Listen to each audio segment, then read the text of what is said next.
Welcome back, welcome back, welcome back. Round three. Cut my ace off again. Hey, targeted individual saints, God's elect, God's mounted patrol. Getting back to what I was saying. Now it is 10:30. This has taken me about 3 hours just to upload these two last little videos. They make it really hell for me to do this, but I really want to get this out because I think it could help some other targeted individuals and uplift them and help them on this journey. So what the Lord has revealed to me again was that the gang stalkers are basically demonic entities working through people, and some of them are actually full-blown fallen.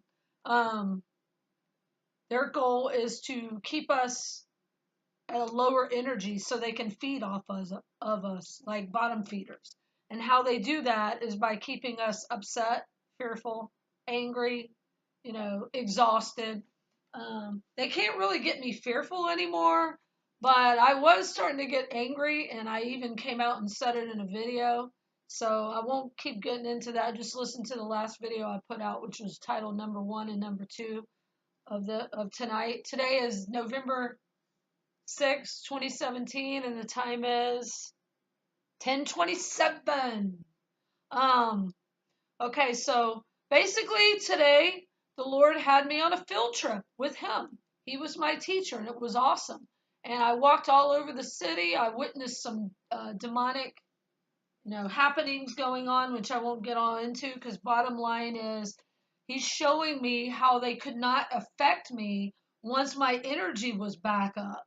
And that's their whole point. They're trying to constantly keep us upset and on, stressed out, and which, I mean, it is hard. It is hard to forgive and release and not be constantly like, my shoulders are always like this. I feel like I walk around like this with my shoulders, my neck and all that's always like real sore. And I had another TI commented that, I think it was Leslie, said that she had that. And yeah, it's like a huge weight.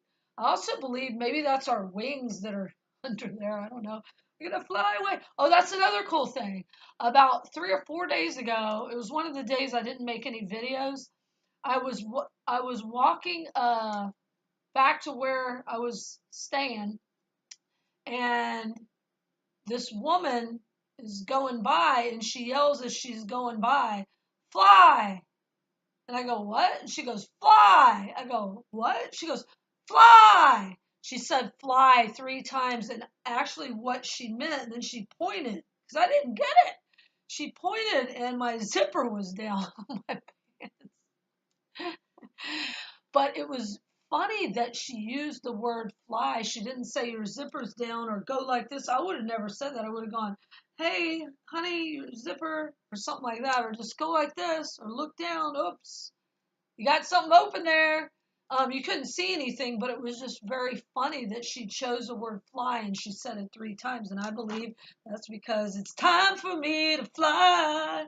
It's time for all of us to fly, saints, TIs. We got to get all this last, um, I guess, it's not really, well, I guess it is kind of sin, but just last bit of worldliness out, which was like my anger that God was bringing up to the surface.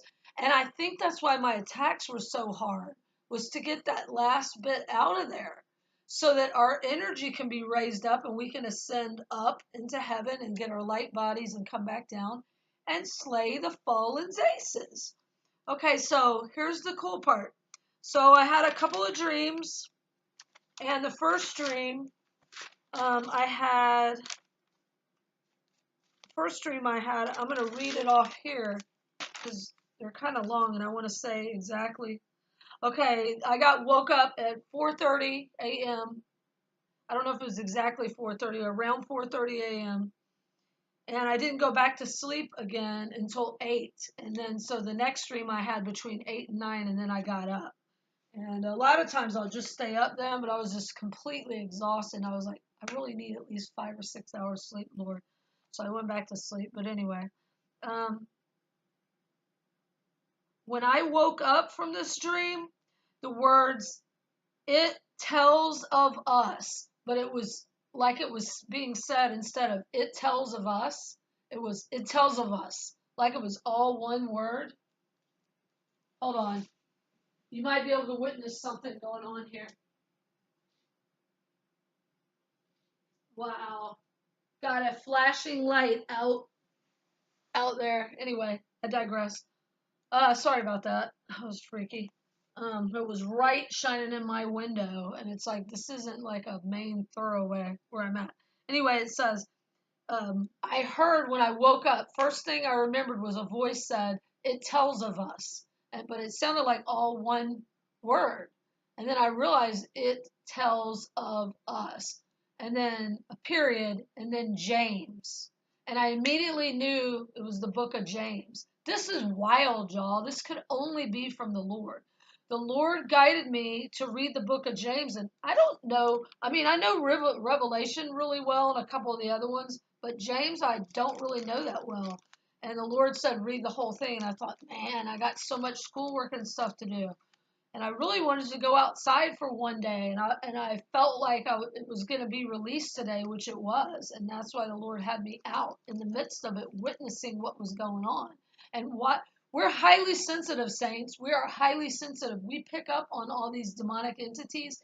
And if we don't release it daily, it soaks into us. All these people that are, practicing witchcraft and all that, not only are they sending demons on us, but we're feeling all the evil coming off of them as well. And the pain from other people that are hurting. And it gets to us. And we got to release it, is what the Lord is showing me. But anyway, the book of James is very short. Hopefully they won't cut me off again, because I'm getting pretty tired. I don't know if I'll be able to say everything I need to say tonight. But my dream said, I woke up with the words, it tells of us James.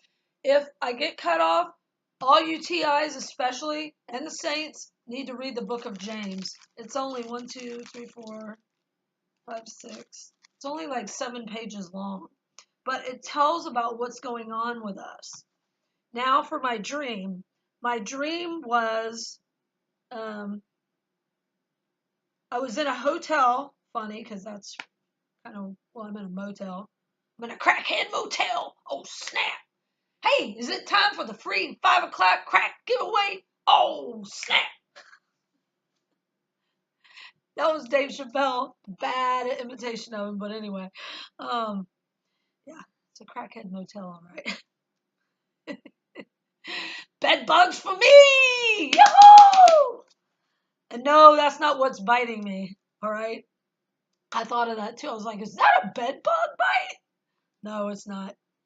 But anyway, I was in a hotel in the dream, and I was somewhere that I was supposed to be going, or I was en route to there. And I was so happy and peaceful in the dream. And I was thinking, I finally found somewhere peaceful and safe and quiet where I can rest, until I went outside. And as soon as I went outside, I was about to exit a gate by this hotel. And I don't know any place like this, but it had a rock. It was a rock wall. And it was all these old-timey rocks. They were all about this big. And they were placed on top of each other like in the old times. Like you see somewhere in like England or Ireland or something like that. And it was on either side of this motel that I was in. And then it had an iron gate in front, just a little one. And it swung open like this. And when I opened it, there was 2 women, and they were I knew they were immediately gang stalkers. I knew immediately they were gang stalkers. And they saw me, that I noticed them, and they put their head down like they didn't want to be recognized. One of them had on a white pair of sunglasses. She was blonde, probably normal weight, maybe about 5'4", 5'5". I remember them vividly, their face, and I don't see faces. If it's somebody that's like a good person, a lot of times I won't get to see their face. I'll just see a bright light. But like these type of people, I'll see their face. I'll remember their face. And I could pick her out in the crowd, and she was mid-40s. And then the other one was taller, thin, with dark brown hair, kind of short brown hair, like about this length, maybe to her shoulder, maybe like that. And she was probably around the same age. They made some comment to me, and I said, "Why are y'all doing this?" And they said, "Doing what?" And I said, "You know what you're doing. Why are you doing it? You're hurting people." And I was talking about them gang stalking. And they wouldn't look at me. They were like ashamed. They put their head down. And they go, "Oh, we don't know what you're talking about." I said, "Yeah, you do. I know you. You were at the last place I lived. You're following me." I said, "Why are you doing this?" And then somehow or another, we had like a little conversation. That's all. I didn't remember any of that. But the next scene was they followed me back into my hotel room, and there was a long glass rectangle table. It was very long, like, if you're at a fancy dinner party or something. And I sat down like if the screen was the window, my chair was facing the window, and I was at the head of the table, and they were at the other end. The shorter blonde was directly at the other end across from me, and the darker haired one, it was like medium brown hair, was next to her to my right. And oh, that reminds me of a gang stalking thing they did today. Unbelievable. Let me write that down so I don't forget. Um, and let me. I'm going to read this because I want to get it exactly what they said.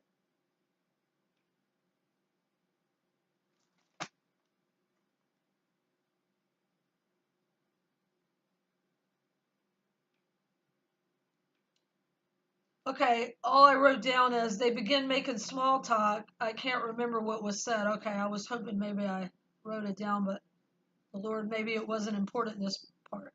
Then the one with the white sunglasses on took them off, and I made them feel at ease by making them laugh. I remember that.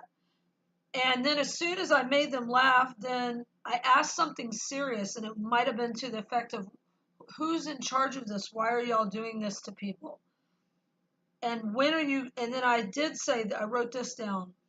"When are y'all all going to stop this gang stalking harassment?" It was something important to that effect. Not sure exactly the wording.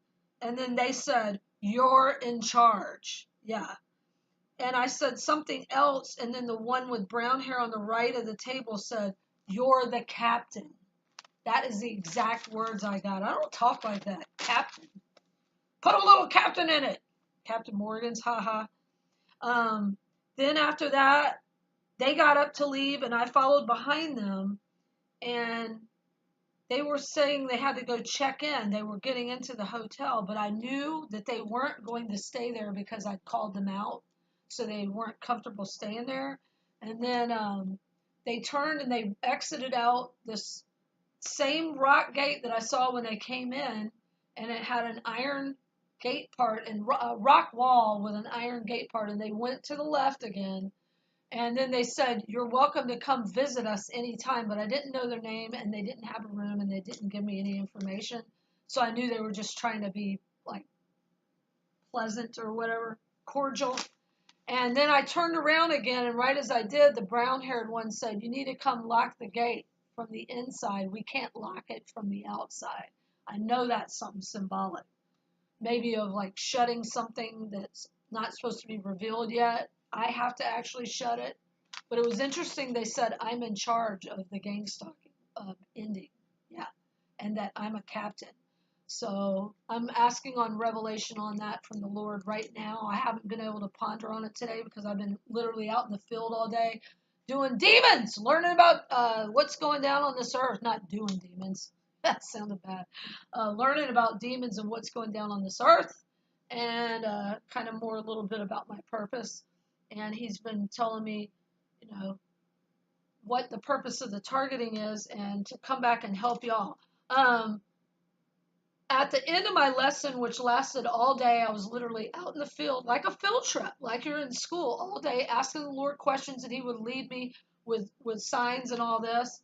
At the very end, when I was almost home free and I hadn't had any real weird stalking, a man comes up with a red baby buggage, baby buggage, baby buggy, baby buggy, pickle peppers. Yeah, tongue twister.